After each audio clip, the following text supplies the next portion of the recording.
To be straight up honest with you, this film just made me grumpy. Straight up. Hey, Mr. Grumpy Gills. Just the amount of just crap that people have gotten away with in our country is just insane. And yeah, this film exploits that big time. Still a good movie though.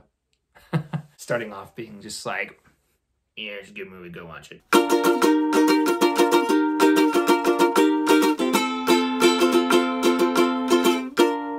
Hello, welcome to Film Fireside. Judas and the Black Messiah is in theaters today. I went and saw it in theaters. Boy, oh boy, oh boy. It's not the most pleasant film. Definitely not a fun story at all.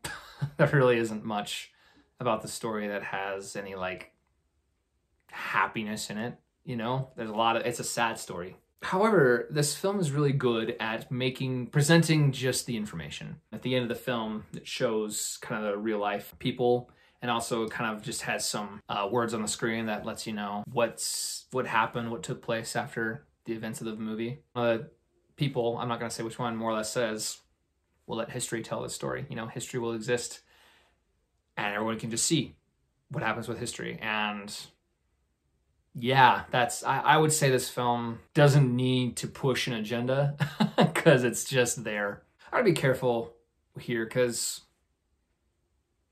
I'll be reviewing Malcolm and Marie, but Malcolm and Marie goes down a route that I really like. They kind of go on a rampage on film critics, and this is something that annoys me when it comes to films like this. I don't want to be the white woke liberal who's just like, golly, jeepers, just love that. I'm so not racist. Boy, anti-racism films are just the bee's knees and I love them. Yeah, I want to avoid being that way.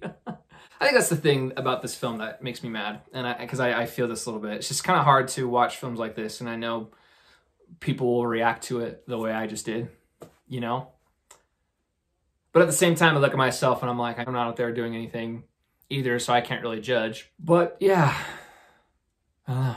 It's just a film that's not afraid to throw punches, you know, and I feel beaten up by this film, you know, and it's a complicated story too. It's not so black and white as which is very truthful when it comes to civil rights and racism. Unfortunately, it's not just black and white. It's not just you're racist or not.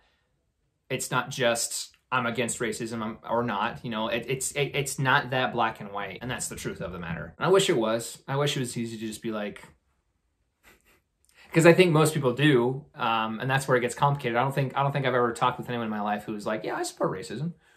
Racism's a-okay. There are people who are against racism who are still racist. They just don't know it, you know what I mean? Or like, there are people who are actively fighting against racism who don't realize that they're kind of making it worse sometimes, you know?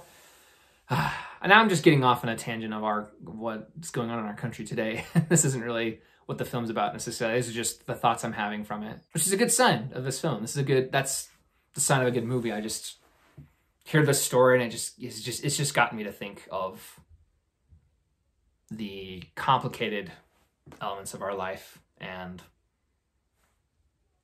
how race plays a factor in that, you know? Yeah, anyway. There's that tangent.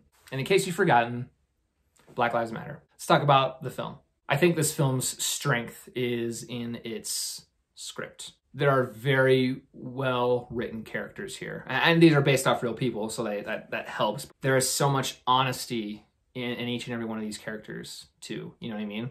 Again, this isn't just a black and white, you're either for racism or you're not. That's not the question, you know, when it comes to this discussion. There's lots more to tackle with that. And you see kind of the dive into that with many of these different characters who are struggling with it in their own way. I think this film captures that complication. It's just a very well-written film. It's just speaks to the truth of everything. Daniel Kaluuya, he just disappears into this character. And my golly, he's so good. What's consistently happening is Daniel Kaluuya is getting nominated for Best Supporting Actor. And I'm almost positive that will happen at the Oscars as well. Lakeith Stanfield is so good in this movie. Lakeith Stanfield totally takes this movie to a whole other level, and his performance is just painful. It's painful to watch, and I love it. I love it so much. As far as negatives of the film, it's a little winded, perhaps. It's a lengthy film, or it feels lengthy at times. There are some scenes where there's a lot of just silence, and not that that's bad necessarily, but I feel the kind of the energy dip a little bit in those scenes. For example, something that just kind of is like, in my opinion, just kind of shuts the film down is there's a dream sequence that I hate. I hate that. I hate dream sequences in films. They're literally red herrings. And it could be said that this one shows what the character's feeling, but that wasn't even a question what we've been worried about the whole time. It's very clearly that that's what this character's feeling when, you know, what this dream sequence shows that the character's dealing with. We're so aware of that it doesn't really help solidify that point at all. Yeah, it was a little unnecessary. Damn, yeah. I have to give this film a 9 out of 10. Wow! Usually when it comes to the score, if I give it a 9, if I have it in the 9 category, that means there's rewatch value. And I don't know, like I said, I'm pretty grumpy, so I don't know if I want to watch this film every day. And then I'd be down to just watch this film all the time because it takes a toll on you. But I just think it's very good quality. It's such a good quality film that I'll let it snag a 9 out of 10. 9 out of 10 score for me. Thank you so much for watching. Have you seen Judas and the Black Messiah yet? Let me know your thoughts about it in the comments. Comment, like, subscribe. Bye-bye.